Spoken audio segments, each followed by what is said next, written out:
우리 분야의 최대 사건, 또 최대 이슈, 사건이라고 하는 게 또 어떨지 모르겠습니다만 하여튼 그런 관점에서의 또 최고의 뭐 법이라든지 정책이라든지 그걸 보면 좀 한번 강조해 주시면.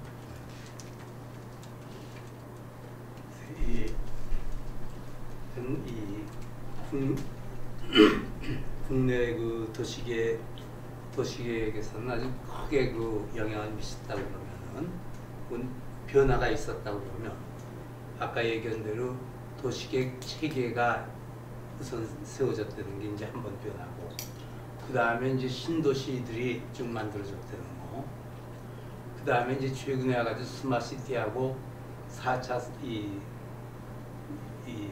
산업혁명이 도시계획에 적용이 돼서 이루어졌다는 이 세 개가 도시계획의 그 정책 구조에서 아주 굉장히 다른 면에서 많은 변화를 줬다고 이렇게 생각을 했다고 하는데요. 우선 도시계획 체계가 이루어졌던 건 이제 우리가 이 두 가지 구조에서 하나 이제 장기, 중기, 뭐 단기 그 실시 계획하는 이런 구조로서 이 도시 기본 계획이 세워지고 이런 구조가 됐고, 또 하나는 이제 이 국토 종합개발 계획에서부터 이 그 도시 계획, 그다음에 지역 계획하는 이런 구조로서 지역적인 구조가 있어서 체계를 갖다 다 잡느라고 노력을 갖다 했었고, 이런 구조를 갖다 했었고, 이제 거기에 이어가지고 신도시 계획이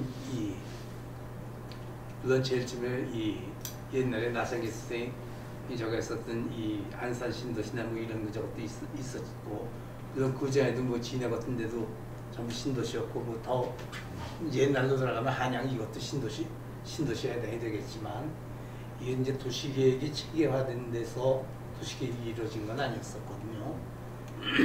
근데 그 이후에 이제 이 신도시들이 굉장히 많이 이루어졌잖아요.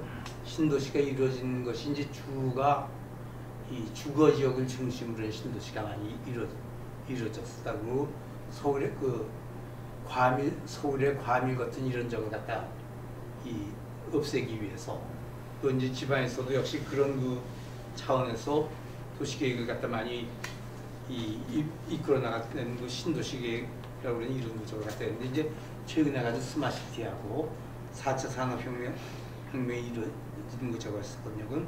그러면 스마트시티하고 4차 산업혁명에 이런 구조에서는 이렇게 보면은 이 장기적인 도시계획하고는 조금 관계가 멀어졌다. 그러니까 현실 문제, 굉장히 이 현실에 닥쳐진 이 문제 해결하는데 이 도시계획에 굉장히 중점적인 그것이 초점이 맞춰졌다는 그런 그 생각을 갖다 굉장히 많이 하게 됩니다. 그러니까 도시계획의 주 안점에 변화가 왔을 때는 이런 구조에서 이 생각을 갖다 굉장히 많이 하게 됩니다. 우선 그거지 말고 그 다음 질문 갖다 그 다음에 조금 더 계속해서 얘기를 갖다 자꾸 연결이 돼 있긴 한데, 일단 먼저. 그래 아무래도 제일 큰 도시 분야의 사건은 중앙부처 지방으로 이렇게 옮기면서 건설하고 있는 지금 행복도시 세종시 건설이 좀 클 것 같고, 그리고 공공기관 157개를 지방으로 내려보면서 10개 신도시 만든 거, 이게 아무래도 우리 역사적으로 가장 큰 사건이 아닐까, 도시 분야에서는. 지금 보면은 국토 전체 구조를 일정 부분 좀 바꾸는데 영향을 미칠 정도의 큰 사건으로 이렇게 생각합니다. 그리고 이제 정책 중에서는 우리에게 가장 큰 영향을 미친 정책은 역시 노무현 정부 때 국가기능발전 정책이 아니었겠는가. 그 전부터 계속 시도해 왔지만 지극히 형식적인 것이었고, 실질적으로 좀 영향을 크게 미친 것은 참여정부 때 국가기능발전 정책이었던 것 같아요. 이 정부에 뭐 다시 2단계 모여를 한다 하지만 현실적으로는 쉽지 않을 것 같고, 그러니까 과거도 그렇지만 앞으로도 그런 정도의 정말 획기적인 정책은 쉽지 않을 것 같은 생각이 듭니다. 이렇게 순서대로 이렇게 하니까 굉장히 편하게 갑자기 무차별적으로 오는 것보다 저는 그 최대 사건은 두 고문님 말씀하시죠. 앞으로 굉장히 많을 텐데 저는 그린벨트라고 이 굉장히 우리에게 큰 사건이었다. 그러니까 1971년에 그 인구와 산업의 집중을 막고자 그렇게 서울시 주변에 그냥 거대한 그린벨트를 해서 이렇게 설치한 것이 아마 뭐 이 재산권 침해도 있고 제한도 있고 또 여러 가지 배를 위해서 소를 희생하라는 또 전체주의적인 있지만 또 도시계획적으로 또 의미도 없는 바는 아니었다. 근데 아직까지 그 개발 제한 구역에 대해서는 그 이슈가 아직까지도 내려오고 있기 때문에 저는 이게 최대의 사건이 아닌가 생각하고요.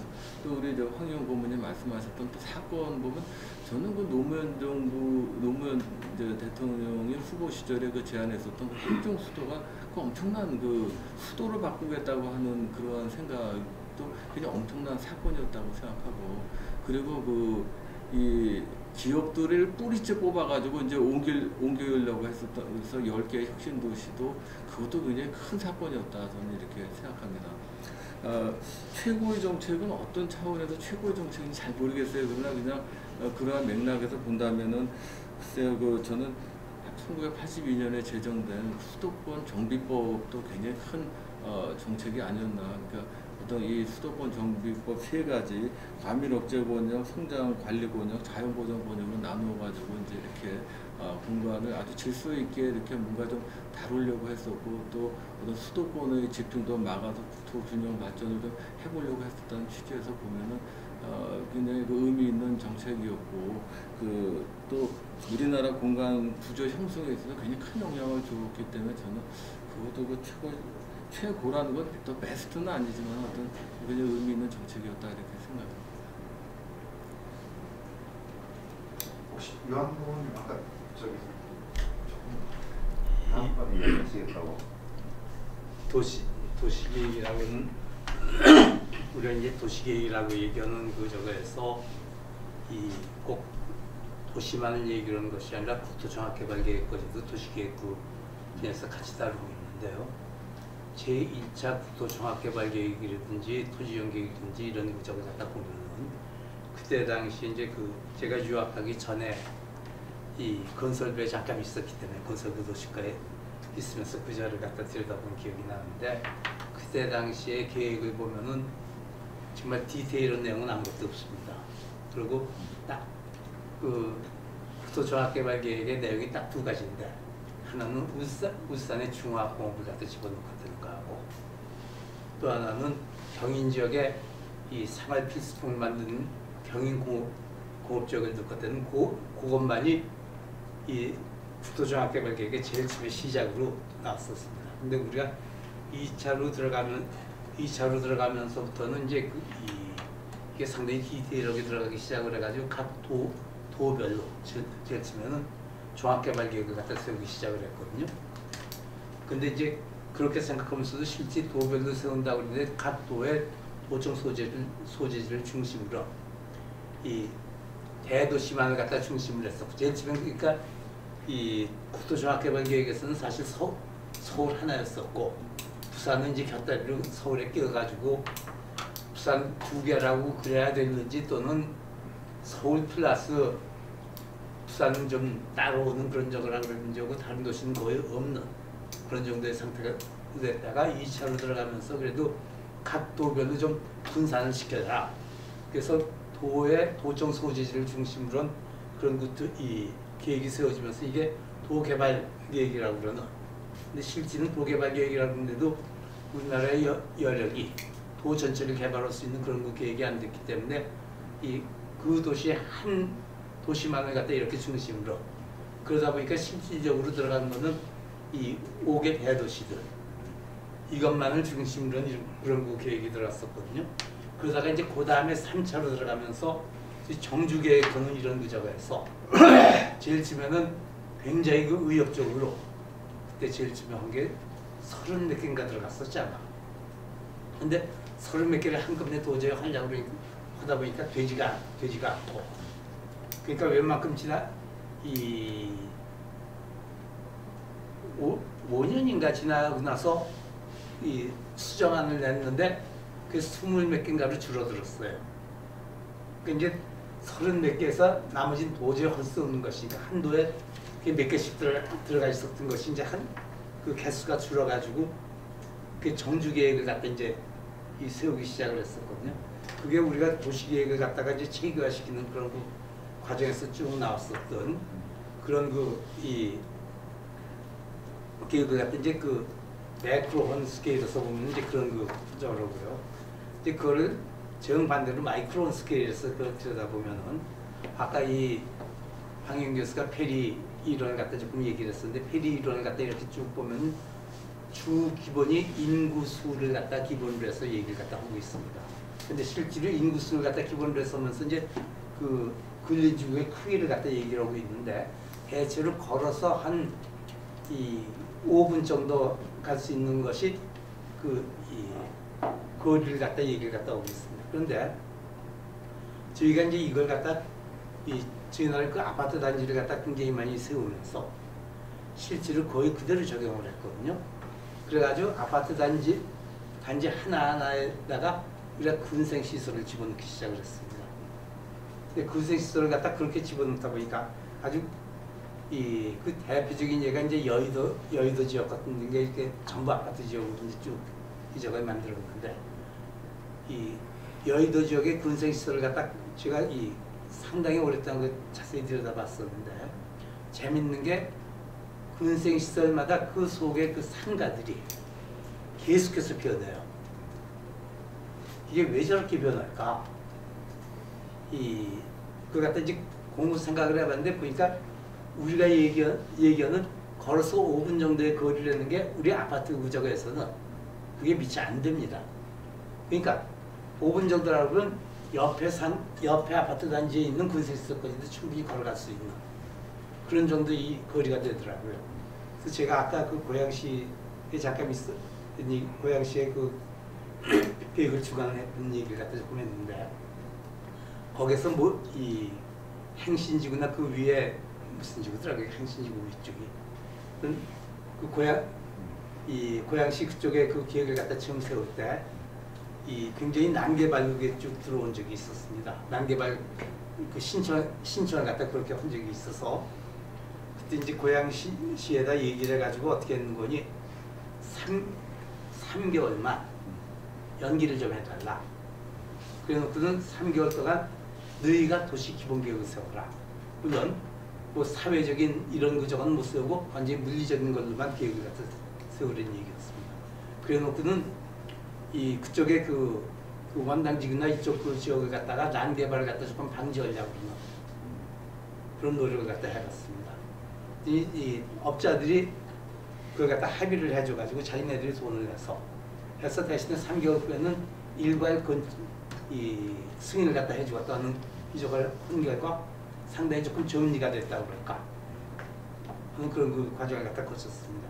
근데 재밌는 게 거기에 군생시설들을 어떻게 했는 거니, 대체로 3개 내지 4개를 갖다 코너에다 같이 몰아줬습니다. 그랬더니 그 군생시설 내부에 상가의 변화가 별로 없더라고요. 그리고 코너에 들어가면서 군생시설들이 특징이 생겨요. 그러니까 좀 특화가 된다고 그럴까. 어딘 뭐 옷가게가 중심이 된다든지, 어딘 음식점이 중심이 된다든지, 이런 식으로 조금 특화가 되는 그런 그 상태가 되면서 상당히 발전이 되더라고요. 근데 그게 대체로 다른 단지로 건너가려고 그러면 5분보다 훨씬 좀 더 걸어가는. 그러니까 대체로 페리에 일어나서 쭉 우리가 많이 본 거는 인구수를 중심으로 해서 봤는데, 인구수보다는 어떤 면에서 보면은 워킹 디스턴스가 굉장히 관련이 되고 있는 거 아닌가 하는 그런 생각이 굉장히 많이 들었습니다. 그래서 실제로 그렇게 저게 적용이 된 것이, 제가 최근에 생각을 해본 게 이제 아파트의 그 용적률 중에 이 재개발의 용적률 같은 거 갖다 많이 얘기를 갖다 오고 있잖아요. 근데 이 제가 그 서울시 도시계획위원회 갖다 할 당시에 이 서울시에서 아파트 재개발 용적률이 398%, 399%까지 올라가고 있었습니다.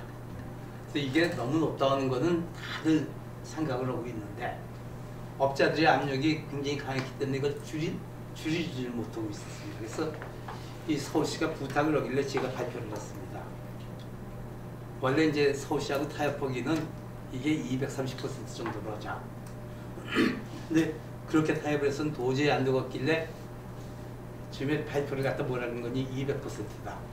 적정 용적률은 200%다고 발표를 갖다 했습니다. 물론 업자들한테서 난리가 났었죠. 그렇지만 그래가지고 타협점으로 230%로 되고 뭐 인센티브를 갖다 가질 경우 250% 이 현재 하고 있는 이 용적률의 그 기초가 그때 나오게 됐습니다.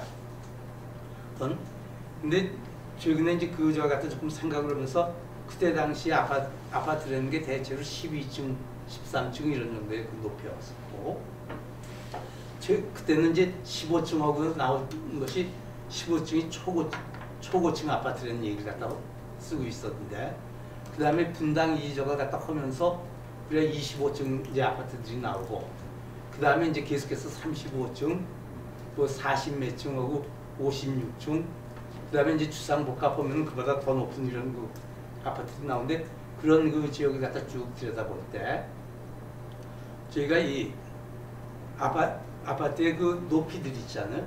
높이에 따라서 아파트가 높아지면 거기에 따라서 실질적으로 우리가 적정화되는 이런 그 용적률이 상당히 변화가 되는 거 아닐까 하는 생각을 굉장히 많이 해보게 됐습니다.